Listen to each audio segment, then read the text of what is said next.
বাংলাদেশ ক্রিকেটের দুই মহাতারকা মাশরাফি বিন মুর্তজা আর সাকিব আল হাসানকে ঘিরে সামাজিক মাধ্যমে ফের শুরু হয়েছে তীব্র সমালোচনা। সম্প্রতি মাশরাফির বাবার একটি সাক্ষাৎকার ভাইরাল হওয়ার পর থেকে সেই ইস্যুকে কেন্দ্র করে বিস্ফোরক মন্তব্য করে বসেন অনলাইন অ্যাক্টিভিস্ট সামি।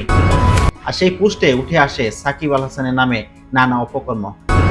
নিজের ফেসবুক পোস্টে সামি মাশরাফির উদ্দেশ্যে খুঁচা দিয়ে লেখেন, মাশরাফি তো কেবল উসিলা মাত্র। জনপ্রিয় ক্রিকেটারদের আবেগ আর সাধারণ মানুষের ভালোবাসাকে ব্যবহার করে কিছু গোষ্ঠী নিজেদের অবস্থান শক্ত করতে চেয়েছে বলে ইঙ্গিত দেন। পোস্টে দাবি করা হয়, মাশরাফি হয়তো ক্রিকেটের কৌশল বুঝতেন, কিন্তু দেশের গুম, বিচার বহির্ভূত হত্যাকাণ্ড কিংবা অর্থ পাচারের মতো গুরুতর বিষয় সম্পর্কে কিছুই জানতেন না। মানুষের আবেগকে পুঁজি করে নিজেদের নির্দোষ প্রমাণের এই চেষ্টাকে সামি ভণ্ডামি হিসাবে আখ্যা দিয়েছেন। অনলাইন অ্যাক্টিভিস্ট সামি সেই পোস্ট ঘিরে সবচেয়ে বেশি আলোচনা জন্ম দেয় সাকিবকে নিয়ে সমালোচনা করা অংশটির উপর।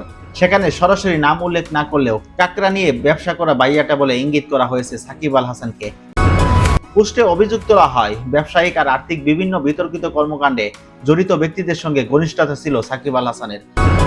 কর্মীদের বেতন না দেয়া, ম্যাচ ফিক্সিং এর তথ্য গোপন করে নিষিদ্ধ হওয়া কিংবা কেবল আর্থিক স্বার্থে যে কোনো অনুষ্ঠানে হাজির হওয়ার মন মানসিকতা। সামির পোস্টটি প্রকাশের পর থেকে ক্রীড়াঙ্গনে আর রাজনৈতিক মহলে ব্যাপক চাঞ্চল্যের সৃষ্টি হয়েছে। তবে এই অভিযোগগুলোর বিষয়ে এখনো মাশরাফি কিংবা সাকিব আল হাসানের পক্ষ থেকে কোনো রকম আনুষ্ঠানিক প্রতিক্রিয়া পাওয়া যায়নি।